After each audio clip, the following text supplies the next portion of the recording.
जय हिंद दोस्तों, Maurya success zone में आपका स्वागत है। आज हम लोग चलते हैं हिस्ट्री क्लास 1 से, मतलब पूरा जीरो लेवल से हिस्ट्री स्टार्ट करते हैं। यदि आप लोगों को ये वीडियो अच्छा लगता होगा तो हमें सपोर्ट करें।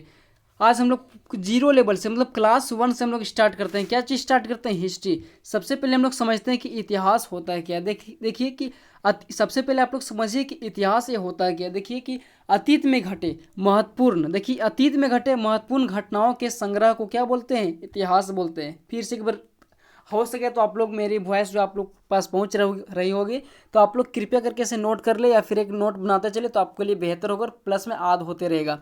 तो देखिए इतिहास किसे बोला जाता है। देखिए कि अतीत में घटे, आप लोग बोलते हैं ये अतीत में घटे महत्वपूर्ण, अतीत में घटे महत्वपूर्ण, फिर से देखिए अतीत में घटे महत्वपूर्ण घटनाओं के संग्रह को इतिहास कहते हैं। देखिए फिर से बोलिए, अतीत में घटे महत्वपूर्ण घटनाओं के संग्रह को क्या बोलते हैं? इतिहास बोलते हैं। देखिए इतिहास के जो पिता हैं वो कौन है? हीरोडोटस हैं। बोलिए अपने से कि इतिहास के पिता कौन है? हीरोडोटस है। आप ये वीडियो अकेले में देखिए तभी आप लोग जोर से बोलिएगा तो आपको कोई प्रॉब्लम नहीं होता होगा। हम समझते हैं कि यदि कोई सामने बगल में होता होगा आप लोग बोलते होंगे, थोड़ा आप लोग को इनपुट लगता होगा, अच्छा नहीं लगता होगा, तो कृपया करके ये वीडियो शांत में देखिए, अकेले में देखिए, ताकि आप लोग को पूर्ण रूप से समझ में आ सके, या फिर दोस्तों के साथ देखिए। तो देखिए इतिहास तो मैं बता दिया हूँ कि अतीत में घटे महत्वपूर्ण घटनाओं के संग्रह को इतिहास बोला जाता है। इतिहास के जो पिता है वो हीरोडोटस को बोला जाता है। इतिहास के पिता किसे बोला जाता है? हीरोडोटस को बोला जाता है। किसे?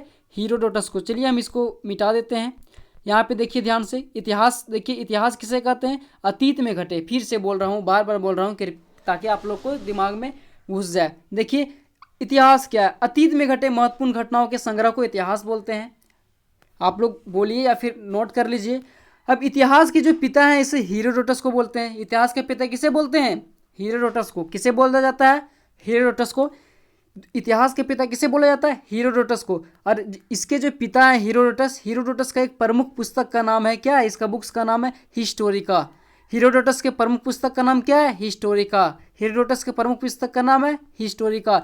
हीरोडोटस कौन है? तो इतिहास के पिता हैं। कौन है? इतिहास के पिता। अब हम लोग आगे समझते हैं। यहाँ पे ध्यान से देखिए कि इतिहास को कितने भागों में बांटा गया। आप इसे बहुत ही ध्यान से समझिएगा, क्योंकि स्कूल में हम लोग रहते थे तो हमें इतिहास कुछ समझ में ही नहीं आता होगा कि यार इतिहास कहाँ से चालू हो रहा है, इसका अंत कहाँ पे है, एकदम कुछ समझ में नहीं आता हो। तो आप लोग यहाँ पर मैं जीरो लेवल से आप लोग को समझाने का प्रयास कर रहा हूँ। तो देखिए इतिहास, इतिहास तो आप समझ ही गए हैं। इतिहास के पिता हीरोडोटस को कहते हैं। हीरोडोटस के जो पिता है इतिहास के, उसका जो बुक का नाम है कौन, क्या नाम है? हिस्टोरी का नाम है। आगे बढ़ते हैं। इतिहास को 3 भागों में बांटा गया है। पहला देखिए, यहाँ पे जो इमेज है वो सही से नहीं आ पाई है तो अब मैं बता देता हूँ, आप लोग लिख लीजिएगा। देखिए इतिहास को मुख्य रूप से 3 कालखंडों में विभाजित किया गया है। पहला है प्राग ऐतिहासिक काल, इसे प्राग ऐतिहासिक भी बोलते हैं। क्या है? पहला प्राग ऐतिहासिक काल, दूसरा है आद ऐतिहासिक काल, और तीसरा क्या है? ऐतिहासिक काल। आप लोग फिर से बोलिए, इतिहास को कितने भागों में बांटा गया है? इतिहास को मुख्यतः 3 भागों में बांटा गया है। कौन कौन? प्राग ऐतिहासिक काल, आद ऐतिहासिक काल और ऐतिहासिक काल। फिर से बोलिए, इतिहास को कितने भागों में बांटा गया है? 3 भागों में। प्राग ऐतिहासिक काल, आद ऐतिहासिक काल और ऐतिहासिक काल। अब ध्यान से समझिए, फिर से समझा। देखिए इतिहास के जो पिता किसे बोलते हैं? हीरोडोटस को बोलते हैं। इसका जो हीरोडोटस का प्रमुख पुस्तक का नाम है हिस्टोरिका है।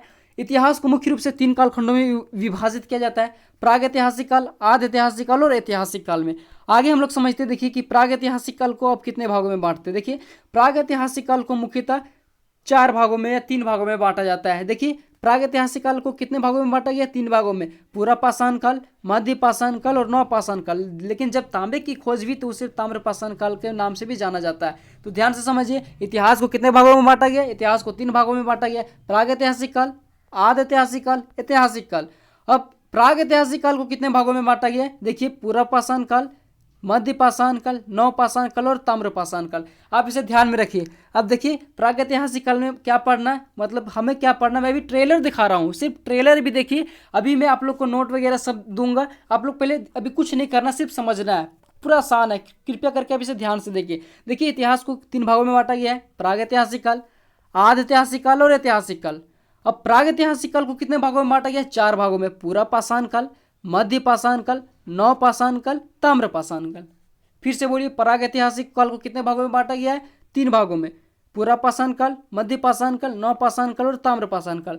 उसके बाद हम लोग दूसरा नंबर में समझते हैं कि ये आदि ऐतिहासिक काल को कितने भागों में बांटा गया है। तो देखिए जो आदि ऐतिहासिक काल है उसे कितने भागों में बांटा गया है, तो आदि ऐतिहासिक काल को सिर्फ इसके अंतर्गत इसे कोई भागों में बांटा नहीं गया है। इसके अंतर्गत सिंधु घाटी सभ्यता को पढ़ते हैं। किसके अंतर्गत? आदि ऐतिहासिक काल के अंतर्गत। तो ऑब्जेक्टिव क्वेश्चन में काफ़ी भी बनता है। मैं आप लोग से ऑब्जेक्टिव क्वेश्चन करने जा रहा हूँ। मैं जितना मैं पढ़ा चुका हूँ कि देखिए सारे कितने सारे ऑब्जेक्टिव क्वेश्चन बन गए। मैं आप लोग से पूछता हूँ कि इतिहास का पिता किसे बोला जाता है? बोलिए, अपने में बोलिए कि इतिहास का जो पिता है वो हीरोडोटस को बोला जाता है। अब पूछते हैं कि इतिहास के जो पिता हीरोडोटस हैं उसके प्रमुख पुस्तक का नाम क्या है? हिस्टोरिका है। और अब समझते हैं इतिहास को कितने भागों में बांटा गया है? 3 भागों में, प्राग ऐतिहासिक काल, आदि ऐतिहासिक काल और ऐतिहासिक काल। फिर समझते हैं हम लोग प्राग ऐतिहासिक काल को कितने भागों में बांटते हैं? 4 भागों में बांटते हैं, पुरापाषाण काल, मध्यपाषाण काल, नवपाषाण काल और ताम्रपाषाण काल। देखिए पुरापाषाण काल में क्या क्या पढ़ना है हम लोग को? आदि मानव के बारे में, आदि मानव का विकास कैसे हुआ वो इस सब के बारे में यहाँ पे पढ़ना है। उसके बाद धीरे धीरे आदि ऐतिहासिक काल में क्या पढ़ना है? सिंधु घाटी सभ्यता के बारे में हमको पढ़ना है। उसके बाद जो हम लोग को पढ़ाया जाता है ट्यूशन कॉलेज स्कूल में ये पढ़ाया जाता है। देखिए ऐतिहासिक काल को कितने भागों में बांटते हैं? अब ऐतिहासिक काल को मैं कितने भागों में बांटते हैं इसे ध्यान से समझिए। यहाँ पे इमेज सही से नहीं आ पाया, आप लोग मैं बता दे रहा हूँ, आप लोग नोट कर लीजिएगा। देखिए ऐतिहासिक काल को मुख्य रूप से 3 भागों में बांटते हैं, प्राचीन काल, मध्यकाल और आधुनिक काल। और यहीं से हम लोग को टीचर लोग पढ़ाते थे कि भाई इतिहास को 3 भागों में बांटा गया है, प्राचीन काल, मध्यकाल और आधुनिक काल, ये सब केवल बताया जाता था। लेकिन यहाँ पे समझिए कि इतिहास को मुख्य रूप से 3 भागों में बांटा गया है, प्राग ऐतिहासिक काल, आदि ऐतिहासिक काल और ऐतिहासिक काल। उसी के अंतर्गत अब देखिए प्राग ऐतिहासिक काल में आदि मानव के बारे में ये सब पढ़ना है, पुरापाषाण काल, मध्यपाषाण काल, नवपाषाण काल, ताम्रपाषाण काल। वहीं आदि ऐतिहासिक काल में हमें सिंधु घाटी सभ्यता के विषय में पढ़ना है। फिर ऐतिहासिक काल को 3 भागों में बांटा गया है, प्राचीन काल, मध्यकाल, आधुनिक काल। ये तो आप लोग समझ गए। अब हम लोग आप लोग समझते हैं आगे। हम लोग देखिए यहाँ पे आगे हम लोग समझते हैं। देखिए यहाँ से पूरा विस्तार से एकदम है लिखा हुआ है। देखिए अब यहाँ से देखिए यहाँ पे क्या बोल रहा है कि इतिहास के जो पिता है वो किसे कहा जाता है? अब ध्यान से समझिएगा। इतिहास के जो पिता है हीरोडोटस को कहा जाता है। देखिए इसका जन्म 484 ईसा पूर्व पहले हुआ था और मृत्यु 425 ईसा पूर्व। देखिए इनका जो संस्कृत का जो नाम है वो क्या है? हरिदत्त है। इसका एक प्रसिद्ध जो पुस्तक है जो आप लोग को मैं बताया हिस्टोरिका है, ये यूनान के रहने वाले थे। साथ में एक प्रमुख इतिहासकार एवं भूगोलवेत्ता थे। आप लोग इसे ध्यान से देखिएगा। अब यहाँ पे देखिए आगे हम लोग समझते हैं कि इतिहास को यहाँ पे देखिए मैं मिटा देता हूँ। इतिहास के मुख्य रूप से 3 कालखंडों में विभाजित किया गया है। देखिए प्रागैतिहासिक काल, आदि ऐतिहासिक काल और ऐतिहासिक काल। लेकिन ध्यान से समझिएगा, यहाँ फिर से मैं दोहरा दे रहा हूँ। इतिहास को मुख्यतः कितने भागों में बांटा गया है? 3 भागों में बांटा गया है, प्रागैतिहासिक काल, आदि ऐतिहासिक काल और ऐतिहासिक काल। फिर से देखिए इतिहास को कितने भागों में बांटा गया? 3 भागों में। आप लोग पढ़िए, मैं ऐसा बता रहा हूँ, कृपया करके आप लोग किसी भी तरह आपके दिमाग में आ जाना चाहिए। देखिए इतिहास को 3 कालखंड में विभाजित किया गया है, प्राग ऐतिहासिक काल, आदि ऐतिहासिक काल और ऐतिहासिक काल। अब यहाँ पे हम लोग ये समझते हैं कि प्राग ऐतिहासिक काल को कितने भागों में बांटा गया है? इसको 4 भागों में बांटा गया है। आधे ऐतिहासिक काल के अंतर्गत क्या आता है? सिंधु घाटी सभ्यता आता है। और ऐतिहासिक काल के अंतर्गत क्या आता है? इसमें क्या आता है? प्राचीन काल, मध्यकाल और आधुनिक काल के विषय में आता है। देखिए यहाँ पे ध्यान से देखिए कि इतिहास को कितने भागों में बांटा गया है? 3 भागों में, प्राग ऐतिहासिक काल, आधे ऐतिहासिक काल और ऐतिहासिक काल। अब यहाँ पे समझते हैं प्राग ऐतिहासिक काल और आधे ऐतिहासिक काल क्या होता है। देखिए प्राग ऐतिहासिक काल को सबसे पहले समझते हैं। प्राग ऐतिहासिक काल ये होता क्या है? देखिए प्राग ऐतिहासिक काल इतिहास का वह काल है जिसकी जानकारी हमें पुरातात्विक स्रोतों से प्राप्त होती है। साथ ही इसकी जो जानकारी है वो लिखित रूप से क्या है? उपस्थित नहीं है। इस कालखंड के इसका अर्थ होता है कि इतिहास के पूर्व का युग। मतलब ये प्राग ऐतिहासिक काल क्या बोल रहा है कि देखिए ध्यान से इसको समझिए कि इसकी जानकारी हमें पुरातात्विक स्रोतों से हुई है। प्राग ऐतिहासिक काल का हमें कोई भी लिखित स्रोत नहीं मिली है।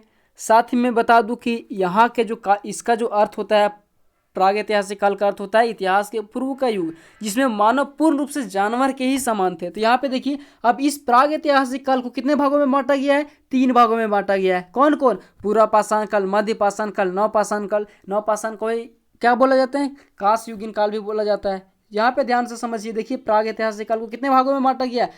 प्राग ऐतिहासिक काल को मुख्यतः 3 कालखंड में बांटा गया है। कौन कौन बांटा गया है? पुरापाषाण काल, मध्यपाषाण काल, नवपाषाण काल, इसको उत्तरपाषाण काल भी बोलते हैं, और ताम्रपाषाण काल क्योंकि इसमें तांबे की खोज हो गई थी। अब यहाँ पे एक का करके समझते हैं। पुरापाषाण काल का डिफिनेशन क्या होता है, मध्यपाषाण काल का डिफिनेशन क्या होता है, नवपाषाण काल का डिफिनेशन क्या होता है और ताम्रपाषाण काल का डिफिनेशन क्या होता है।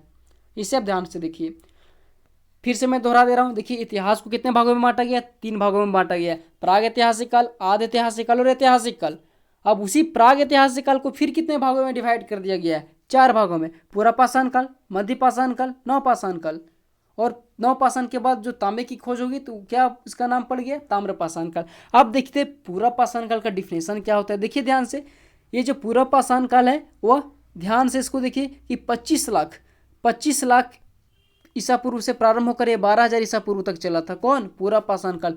यहाँ पे इसको देखिए कि इतिहास का ये सबसे बड़ा कालखंड था। कौन था, पूरा पाषाण काल। ऑब्जेक्टिव क्वेश्चन में बोलता है कि इतिहास का जो सबसे बड़ा कालखंड था वो कौन था, पूरा पाषाण काल। इसका राइट आंसर हो जाएगा। साथ ही प्राग ऐतिहासिक काल था जो लगभग 25 लाख वर्षों तक चला था। लगभग कितने वर्षों तक चला था, 25 लाख। यहाँ पर तो देख रहे हैं 25 लाख से कितना 12,000 तक चला था।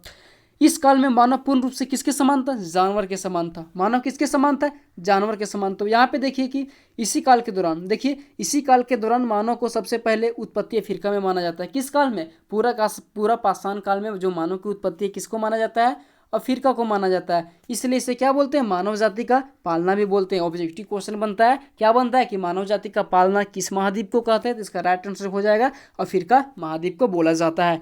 लेकिन अफ्रीका में मानव का सभ्य नहीं हुए थे। अफ्रीका में तो मानव का जन्म हो गया था, लेकिन क्या हुआ था, अफ्रीका में मानव क्या हुए थे, सभ्य हुए थे। अफ्रीका में मानव सभ्य नहीं हुए थे।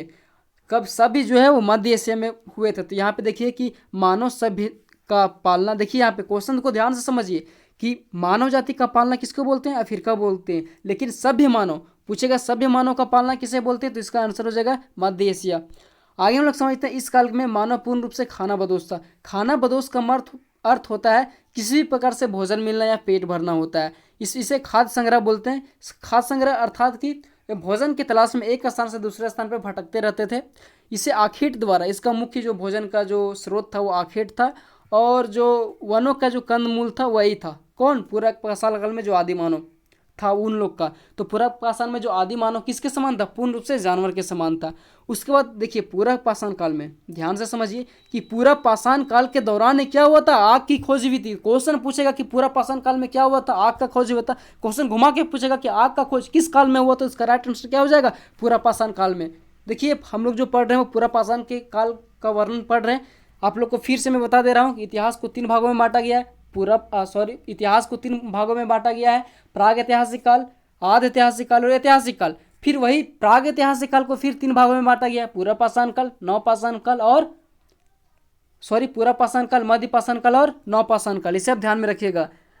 यहाँ पे देखिए ध्यान से कि इस काल में मुख्य रूप से जो पत्थरों का इस्तेमाल किया जाता था, किस काल में, पूरा पाषाण काल के दौरान। पूरा पाषाण काल के दौरान क्या होता था, पूरा पाषाण काल के दौरान क्या होता था, इस दौरान के लोग जो हुआ करते थे वो क्या करते थे, पत्थरों का इस्तेमाल करते थे। साथ ही बर्तन बनाना, शिकारी करना, ये सब इसका क्या था, मुख्य व्यवसाय था उस समय का।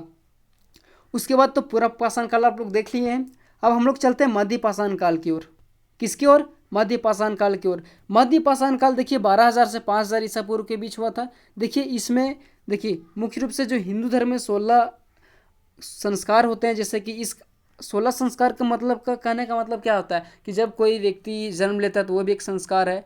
जब भी कोई व्यक्ति की मृत्यु होती तो बोलते हैं ना कि अंतिम संस्कार हो रहा, तो वो भी एक प्रकार का संस्कार होता है। तो इसी कालखंड के दौरान अंत्योष्टि कार्यक्रम अर्थात लोगों को जलाने या दफनाने की प्रथा प्रारंभ हो गई थी। कहाँ पे हो गई थी, किस काल में, मध्य पाषाण काल में। मध्य पाषाण काल का क्या है, इसका कालखंड क्या है, 12,000 से 5,000 ईस्वी तक। देखिए यहाँ पे ध्यान से समझिए कि इस काल में, यहाँ पे देखिए ध्यान से कि इस काल के दौरान मानव जो था, आदि मानव, देखिए इस काल में के दौरान जो आदि मानव जो थे वो देखिए, जो पूरा पाषाण काल हो गए, चाहे पूरा पाषाण काल हो गए, चाहे मध्य पाषाण काल हो गया या फिर नव पाषाण काल हो गए, यहाँ तक आते आते ये 3 जो कालखंड थे, पूरा पाषाण काल, मध्य पाषाण काल, आदि पाषाण काल, इसमें जो मानव थे वो पूर्ण रूप से किसके समान थे, आदि मानव के समान थे। तो यहीं पे बोल रहा है कि इस कालखंड के दौरान जो आदि मानव थे वो छोटे पत्थरों, नुकीले पत्थरों का प्रयोग करते थे।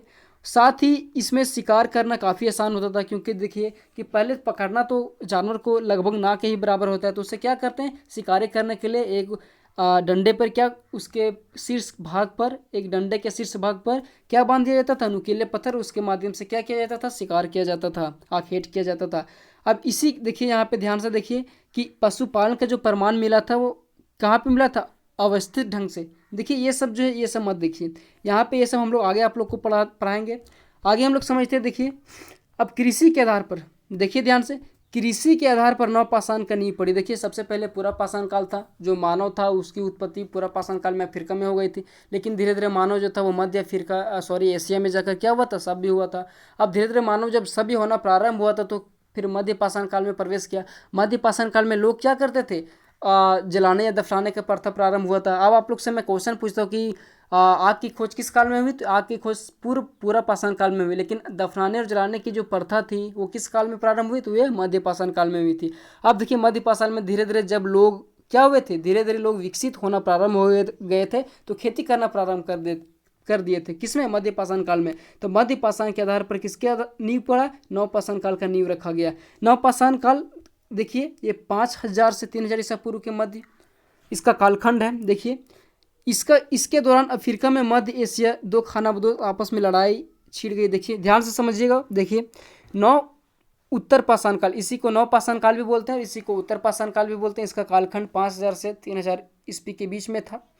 देखिए नवपाषाण के दौरान क्या हुआ था कि दो खानाबदोश जो था, खानाबदोश का मतलब क्या था कि 10 लोग एक ग्रुप में, 10 लोग एक ग्रुप अलग अलग ग्रुप में, और वो लोग ग्रुप में होकर क्या करते थे, शिकार करते थे। एक स्थान पर शिकार नहीं मिलता था तो दूसरे स्थान पर जाते थे, क्या करने के लिए, शिकार करने के लिए। तो इसी वर्ष क्या हुआ था कि दो खानाबदोश में क्या हो गया था, अफ्रीका में दो खानाबदोश में क्या हो गया था, मारकाट शुरू हो गया था, लड़ाई हो गई थी। तो इसमें कुछ जो खानाबदोश थे वो मेहरगढ़ कहाँ पे है, पाकिस्तान में वर्तमान समय में, वहाँ पे आ गए। तो इस काल के दौरान देखिए ध्यान से समझिए, इस काल के दौरान जो मानव जो था वो खेती करना प्रारंभ किया। किस काल के दौरान, नवपाषाण काल के दौरान क्या करना प्रारंभ किया, खेती करना प्रारंभ कर दिया। मानवों ने सबसे पहले कृषि मेहरगढ़ में प्रारंभ किया। मेहरगढ़ कहाँ पे है, पाकिस्तान में है। मेहरगढ़ कहाँ पे है, पाकिस्तान में। मेहरगढ़ कहाँ पे है, पाकिस्तान में, जो सुलेमान और किरथर पहाड़ियों के बीच में स्थित है। किसके बीच में स्थित है, किरथर पहाड़ियों और सुलेमान पहाड़ियों के बीच में स्थित है। सुलेमान और किरथर पहाड़ियों के बीच में स्थित है। कौन स्थित है, मेहरगढ़। और मेहरगढ़ कहाँ पे है, पाकिस्तान में। इसे आप ध्यान में रखिएगा। अब यहाँ पे देखिए कि जब मानव कृषि करना प्रारंभ किया, देखिए जब मानव कृषि करना प्रारंभ किया तो उन्हें आवास की आवश्यकता पड़ी। किसकी आवश्यकता पड़ी, आवास की आवश्यकता पड़ी। तो उन्होंने क्या बनाया, अपना घर बनाया, आवास बनाया। यही इन्होंने सबसे पहले कुत्ता को पालतू बनाया। क्वेश्चन आता है, बचपन में हम लोग पढ़ते थे कि मनुष्य ने सबसे पहले पालतू किस जानवर को बनाया था, तो नवपाषाण काल के दौरान किसको बनाया था, कुत्ता को बनाया था। किसको बनाया था, कुत्ता को। कुत्ता को विभिन्न शहरों में विभिन्न नाम से जाना जाता है, आप लोग तो होशियार है ही। कुत्ता को पालतू बनाया गया था। कृषि की शुरुआत 7000 ईसा पूर्व पहले हुआ था। देखिए जो कृषि की शुरुआत है वो 7000 ईसा पूर्व पहले ही हो चुका था। ये सब एक तथ्य के अनुसार है। यहाँ पे सबसे पहले कहाँ पे, मेहरगढ़ में। मेहरगढ़ कहाँ पे स्थित है, पाकिस्तान में स्थित है, सुलेमान और किरथर पहाड़ियों के बीच में स्थित है। तो यहीं पे सबसे पहले किसकी खेती की गई थी, तो जौ और गेहूं की खेती की गई थी मेहरगढ़ में। साथ ही ईरान एक ऐसा देश है, वहाँ पर भी सबसे पहले जौ और गेहूं की खेती की गई थी। यहीं पे मृतभांड का प्रयोग किया गया है। मृतभांड का क्या अर्थ होता है, देखिए मृतभांड का अर्थ होता है मिट्टी का बर्तन। क्या होता है, मिट्टी के बर्तन अर्थात घड़ा। अब यहाँ पे देखिए घड़ा भी बहुत ही प्रकार का होता है, जैसे कि फिल्म में दिखाया जाता है जो डिजाइन घड़ा होता है ना, जो पेंट किया हुआ होता है, तो डिजाइन घड़ा को क्या बोलते हैं, मनका बोला जाता था। डिजाइन घड़ा को क्या बोलते हैं, मनका बोलते हैं। लेकिन मिट्टी के बने जो बर्तन होते हैं उसको क्या बोलते हैं, मृतभांड बोला जाता है।